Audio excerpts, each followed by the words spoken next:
我们这些从旧时代过来的人，接受监督是应该的。您能这么说，我很敬佩。皇帝倒了，辫子剪了，这只是走向共和的第一步。如果仅仅是这一步的话，那共和革命事业就会被扼杀在摇篮之中。所以说，请你来到南京，组建北京的新内阁，这是第二步。说句心里话，邵川兄，推翻封建专制，实现共和，邵川兄，那真是步步如履薄冰啊！是啊。来，大家一起照张相啊！好好，来，哎，林秘书，来，给我们照一张。来，朱先生，来，又是顿出的主意吧？好，来，留个纪念嘛。来，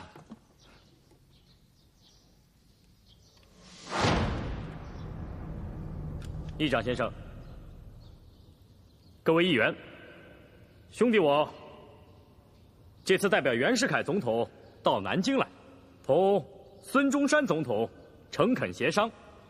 最后敲定了北京政府新内阁的国务院名单，其中的人选，南京方面有农林总长宋教仁先生、教育总长蔡元培先生等5人；北京方面有内务总长赵秉钧先生和陆军总长段祺瑞先生等6人。兄弟，我觉得一边是5人，一边是6人，这太不对等了嘛。所以我宣布，从即日起，兄弟我作为新内阁的总理，愿意加入孙中山先生的同盟会，愿南北京城团结，共建一个新民国。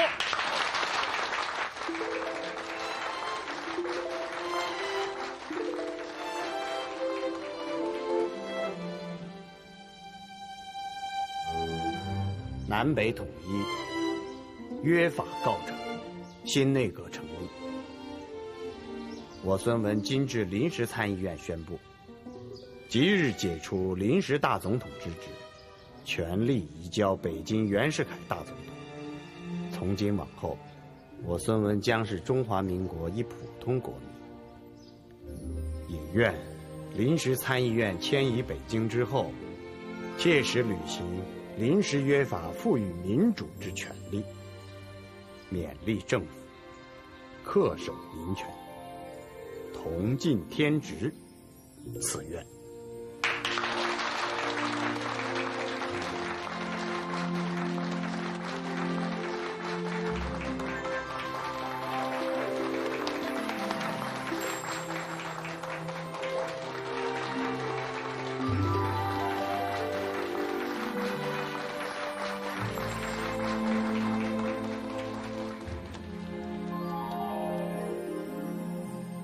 祝贺唐绍仪总理组阁成功，多谢孙先生。此物啊，请转交袁世凯大总统。另外，这4个字啊，是刻在瓷盘上的，很怕摔，要小心呵护啊。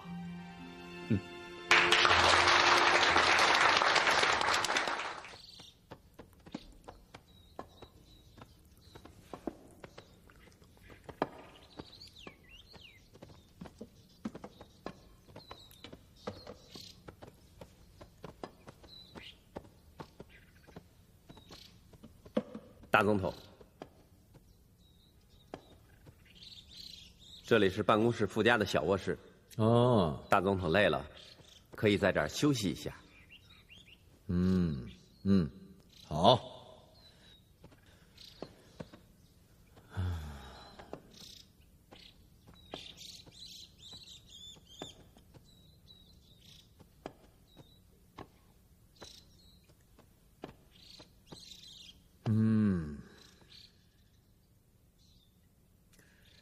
天下为公，孙文的字儿啊，看起来没什么，圆咕隆咚、软趴趴的，要写得像，还真不容易。大总统的书法比孙文强多了。啊，你也这么看？是，很少看到大总统写字只要大总统写，一定是很有霸气。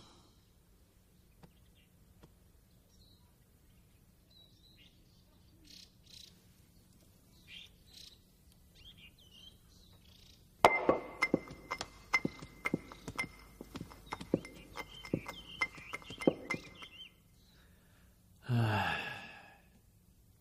还没摔碎。都说是文如其人，我看，首先是字如其人。写字嘛，7分意，3分写。那意呢，就是意思。但这个意思不好说啊。大总统，这里是卫生间。哦，我看看。孙文那4个字儿，我就是琢磨不透。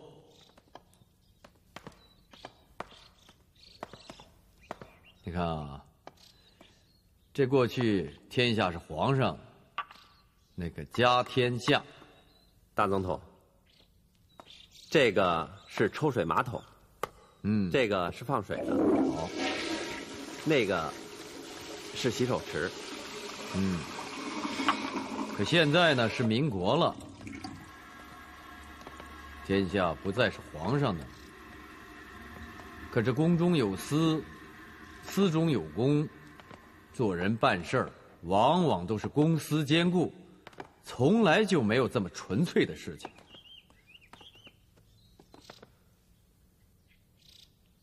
天下为公，说说罢了，哪里真有这么回事儿？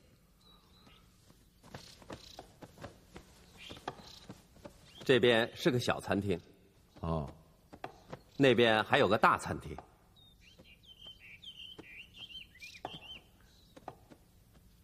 这盘子真要是盛菜，恐怕连饭都吃不下去。哼哼，还是当个摆设的好。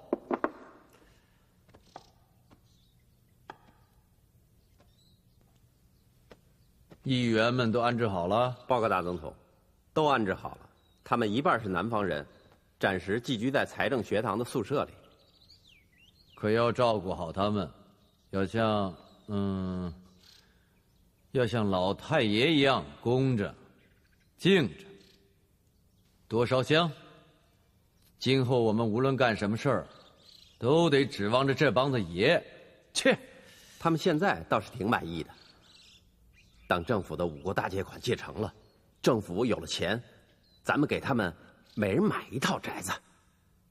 好，各位议员，鄙人关于民国财政的报告就这么多。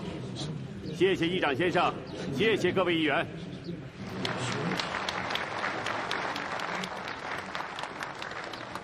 议长先生，各位议员，问题严重啊！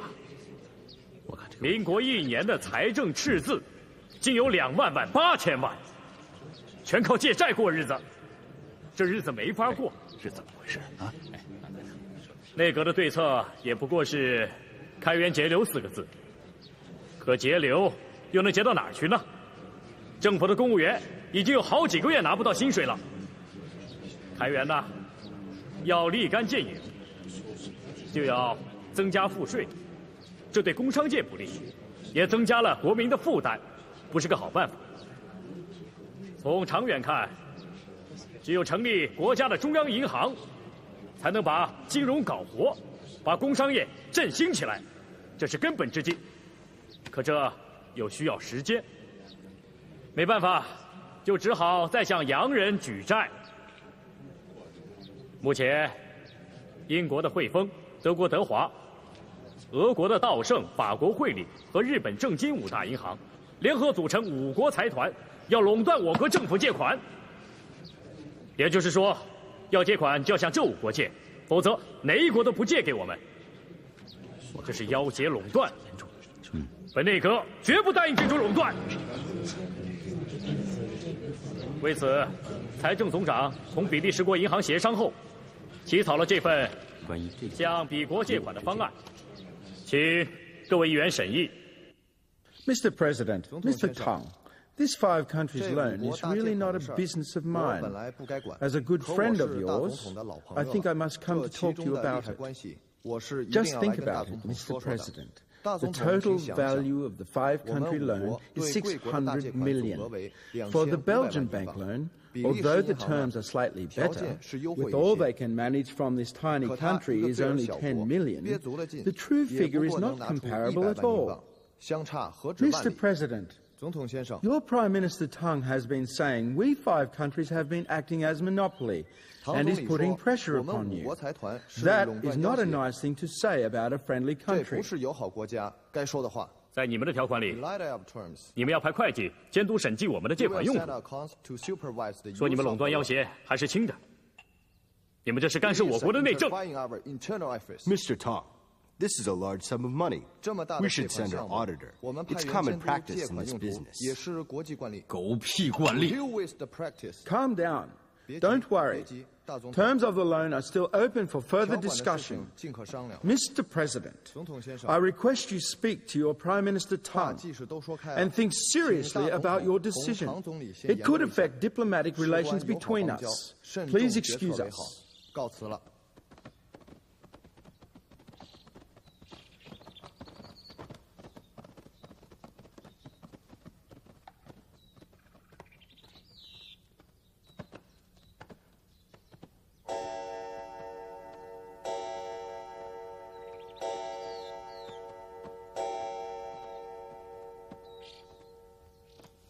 大总统，来，少川坐。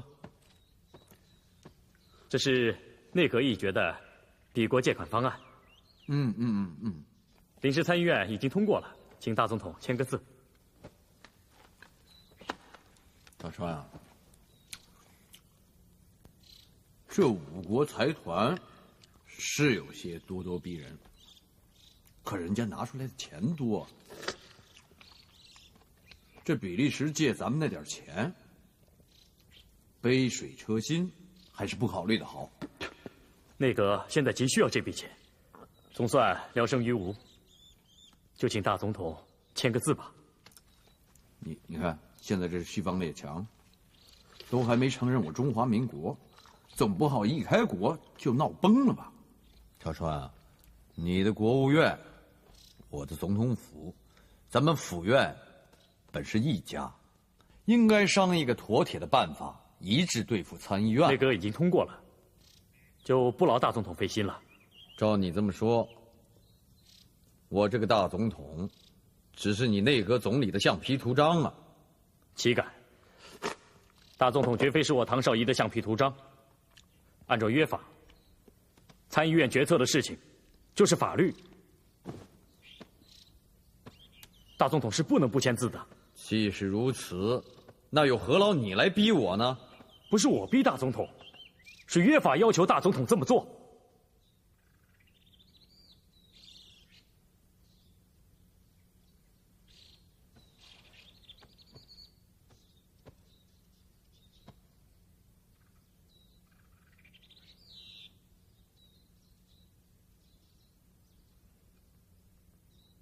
是这样。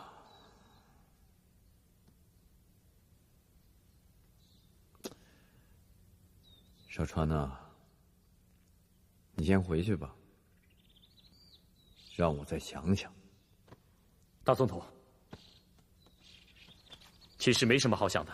我想一想的权利总该有吧？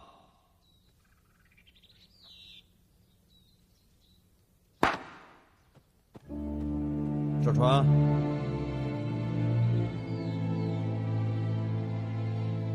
我听说你参加了同盟会。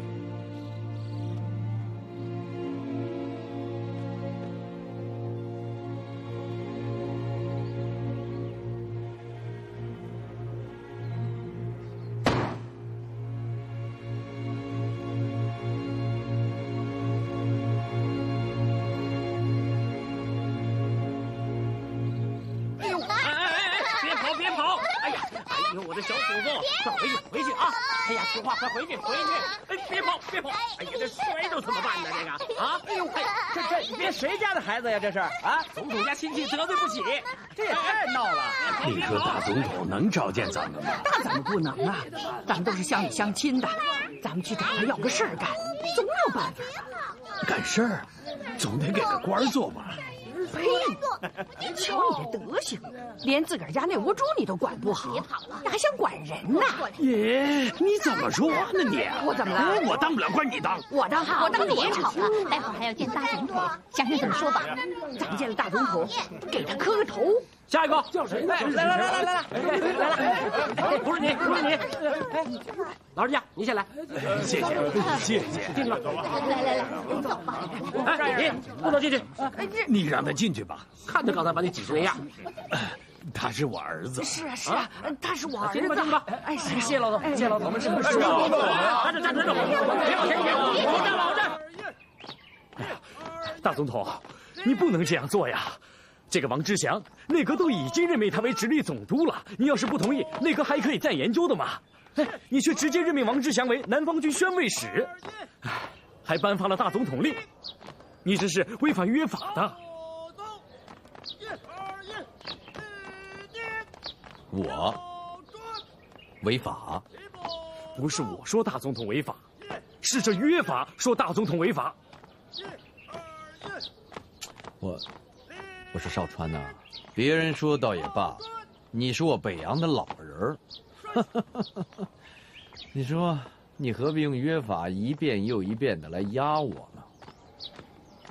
大少爷、二少爷，那个时候啊，还没有你们2个人呢，就咱们大总统才6、7岁，可我一眼就看出来了，他是当皇上的命啊！是啊，那时候还有皇上呢，咱不敢说呀。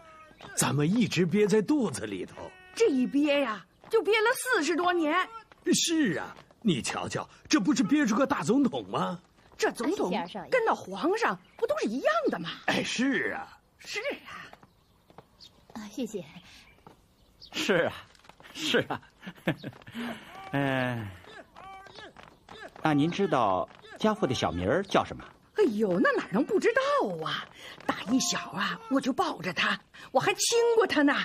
就你们家那老太太，你们奶奶还说呢，哟，怎么刘二妈一来，我们这凯儿哭也不哭了，闹也不闹了，就剩下那欢喜了。那既然如此，请刘妈妈领赏钱。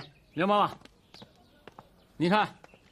哎呦，这凯儿当了大总统了，咱们全家就是来给他帮忙来了，亲不亲，老相亲呐！别提钱啊，一提钱这不就生分了吗？娘，这什么呀你？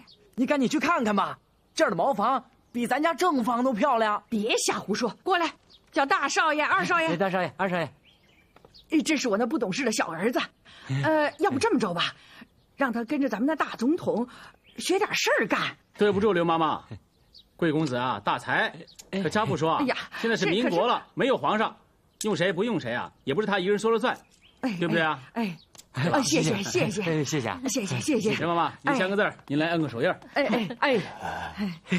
真的。娘，你真的不去看看茅房啊？慢慢走啊。看看，真是。大少爷、二少爷。爹。可丁啊，你就不能稳当点儿？什么事儿？慌里慌张的。行，爹，我没规矩。见过你唐叔叔？唐叔叔好啊。爹，咱们的老乡到底有多少？这什么时候能打发完呢？打发？亲不亲故乡人，这老家人是咱们的衣食父母，养育过咱们，要孝顺，知道吗？那爹，您就把他们留到北京，成天孝顺他们吧。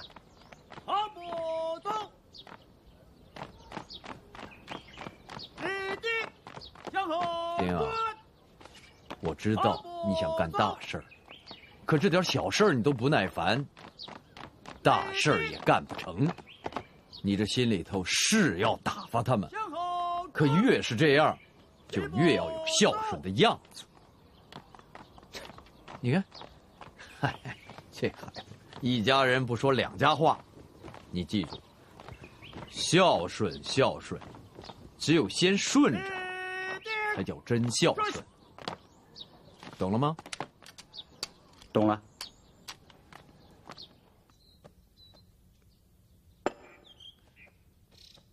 小川啊，还记得我们在朝鲜吗？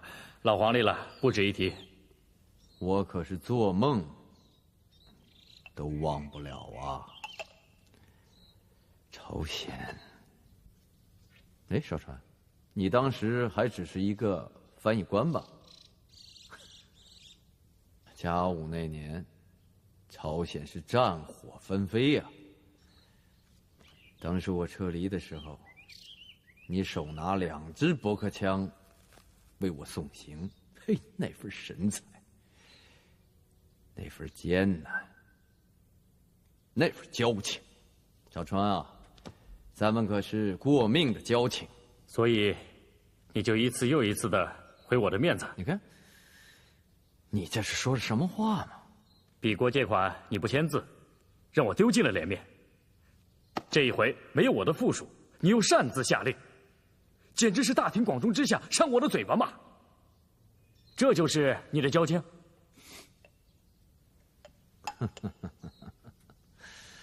你呀，还是当年的老脾气。来，喝茶，啊。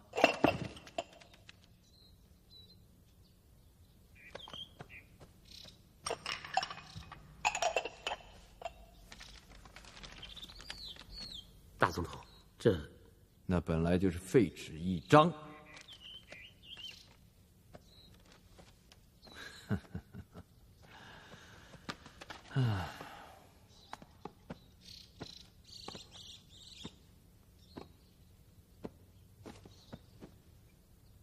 大总统，请准许我辞职。来人啊！把唐总理的辞职书拿来。我还没写呢。我给你准备了一份，你看行吗？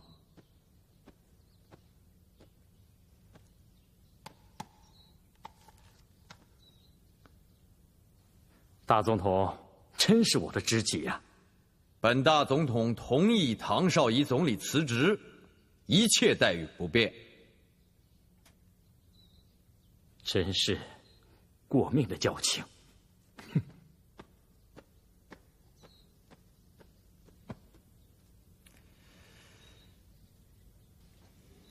卖报！同盟会阁员全体辞职了！卖报！同盟会阁员全体辞职！看报了！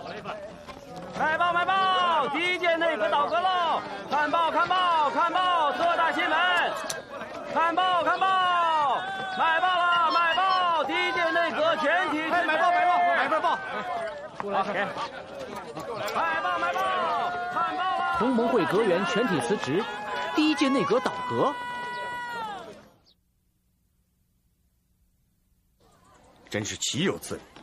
唐绍仪他一个人跟袁世凯闹意见，他辞职也就算了，可为什么？是的，袁世凯是有问题，可顿初他们5个同盟会员跟着瞎起哄。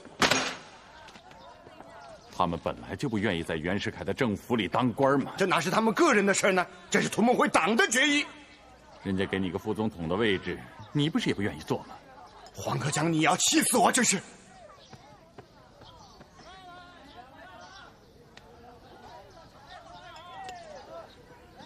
先生喝点茶消消气吧。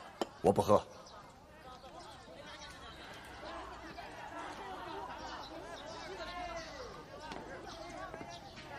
别的我不知道，顿初的心思我是最清楚的。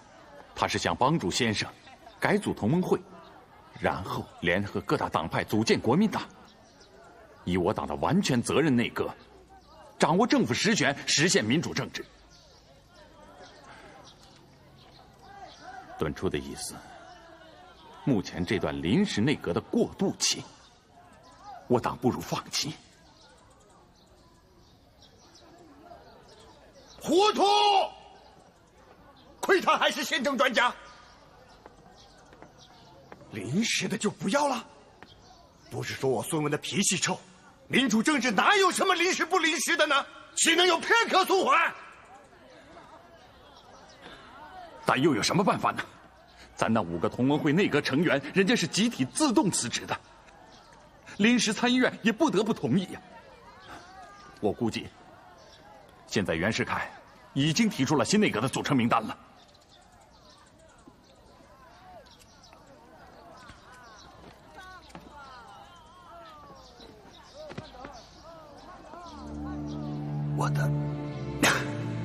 我的意见是，给参议院所有的同盟会议员发报，告诉他们要按照临时约法，严格把好内阁重组官。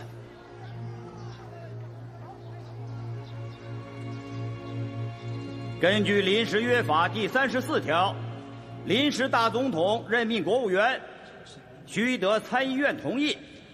按照这一条款，临时大总统袁世凯提出了第2届内阁成员名单，故今日参议院议程：一，请临时大总统提名的新内阁总理陆征祥先生陈述施政纲领。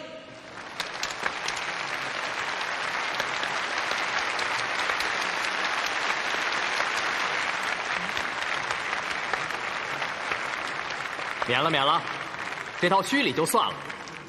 兄弟，我就是陆征祥，20年来一直在海外做公使，见的洋人比国内的人还要多一些。可是兄弟我也不敢忘本，还是更喜欢咱们本国的人。虽然娶的妻子是外国的，这就是内阁总理的施政纲领，遵守的还是咱们本国的民俗嘛。兄弟我呢，有6个特点：不喝酒，不抽大烟，不巴结上司，六亲不认，不借钱，不搞交际花。有此6不主义，本届内阁就是光着屁股你也挑不出毛病来。不过呢，兄弟我也并非是不通亲戚，虽说不搞交际花，但本届内阁之外交大可以模仿一下交际花主义。看形势，议员们的意见对新内阁人选不利。民国成立，这届内阁一定得保住，不然这民国的脸面丢尽了。承认我中华民国，这就需要公共关系啊，这也是西方来的一门新学问。这交际花主义，它妙就妙在，为了国家的利益，敢拿自己的香脸蛋儿去贴他的臭屁股蛋子。只有这样，才能做成大事情嘛。那就来硬的。不行，志全啊，你给我听好了，不行。这民国初建，百业待兴，这国家不能乱。我们得学会在临时约法中讨生活。你得学会用软刀子杀人。志全啊，不能见血。情况全部否决。哎，这是为什么呀？为什么？为什么呀？为什么？为什么？别人为什么我不知道，至于本参议员，就是因为对本届内阁总理不信任。对。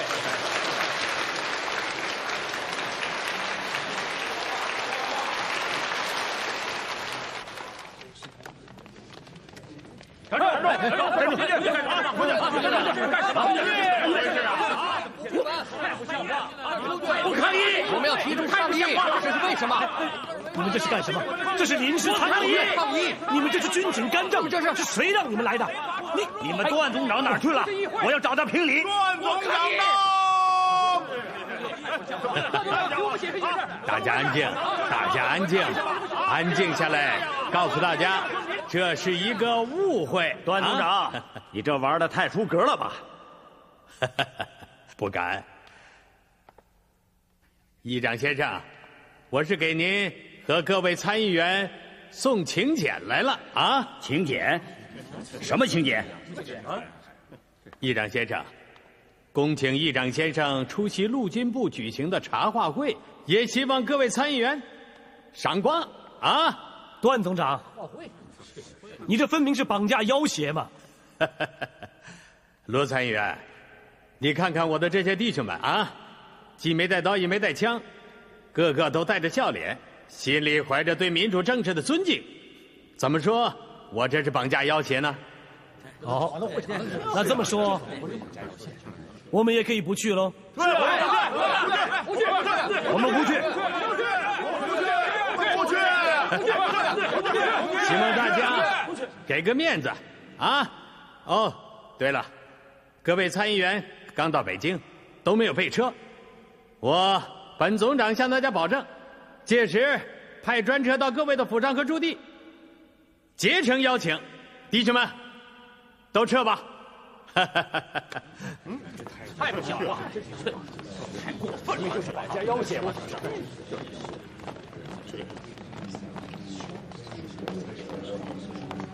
真不可思议，发生这种事情。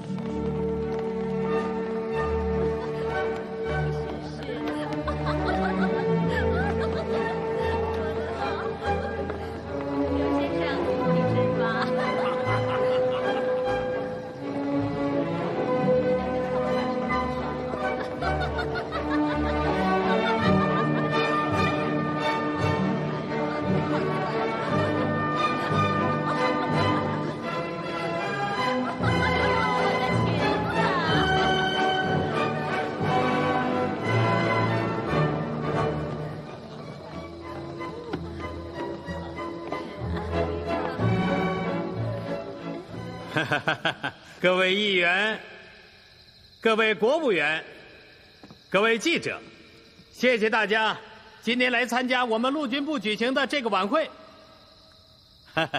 民国之初，大家都很忙，彼此间就有了那么一点误会。哎呦，我这一说，大家别又误会了啊！别以为今天这个晚会是我们陆军部在为内阁和参议院调和矛盾，我可以说一句，绝对不是的。各位议员、各位国务员都各有其党，各持党见，这本身就是一个民主嘛。可是有那么一位记者，是《时报》的，叫田默。他说我们是干预政治。不知道这位记者今天来了没有？我在这儿。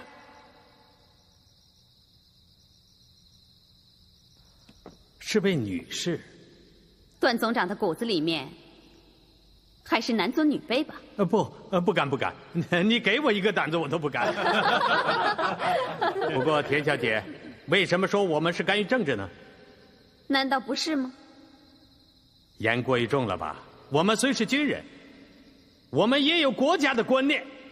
诸位想一想，第一届内阁不到1个月倒阁了，第2届内阁新增的阁员通不过，大家现在待着没事干，我们的国家正处于无政府的状态啊！作为军人，我们心里很着急，可是我们又不能够干预政治，所以呀，今天就搞了这么个晚会，把大家请到这儿来乐呵乐呵。我向大家保证，在这儿既没有军界，也没有党界，更没有政界，有的就是我们共和军人的一片赤诚之心。谢谢大家，大家请。跳舞，来跳舞吧，请吧。田小姐，可以赏光吗？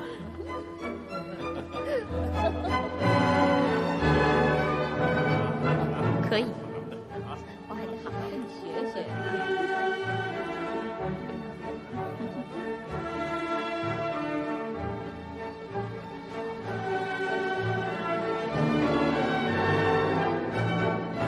田小姐觉得我的讲话如何呀？狼披上了羊皮，可还是狼。好尖刻的一张嘴。段总长心里怎么想的，您自己最清楚。我刚讲的不能说全是真话，以后就全就像对待快死的人，还是讲点假话为好。段总长的意思，民国宪政快死了，所以要对参议员们讲假话。你们记者这张嘴啊，其实你们说的也不全是真话了。就说推翻清朝之前，你们的报纸上每天都报道说孙文的革命军如何强大，比我们北洋军还强大，这就是假话了。可这假话讲得好啊！清廷吓破了胆，立刻宣布逊位。你们这假话一讲，不就讲出了一个共和国吗？对不起，假话成此大事，那段总长的北洋军都是草包了。我说田女士，你们记者既有这种生花妙笔，何不为国家鼓吹鼓吹？我不抬轿子，更不吹喇叭。如今财政疲软，可为了鼓舞人心，你们记者何妨在报上说说国家货币坚挺？段总长，您就不怕把货币吹成废纸吗？田小姐，议会内阁党同伐异，下面人心不稳，你们记者不妨在报上强调大家亲如一家。我是最近才明白，这国家的领导是大总统，可时代的领导是你们新闻记者。无论真话假话，你们说在前面，大家都会跟着你们说。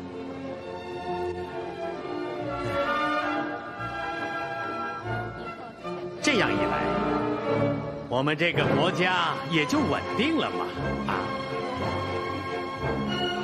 我累了。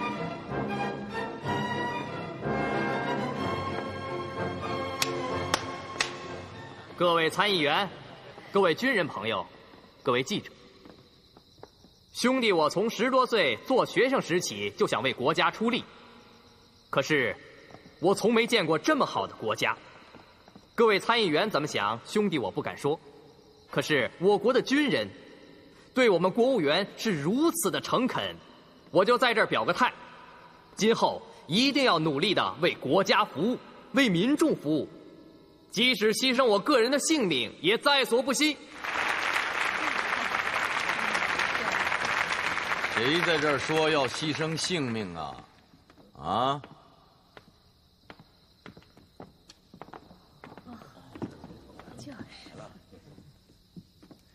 我说志全啊，有这等好事儿，居然不通知我。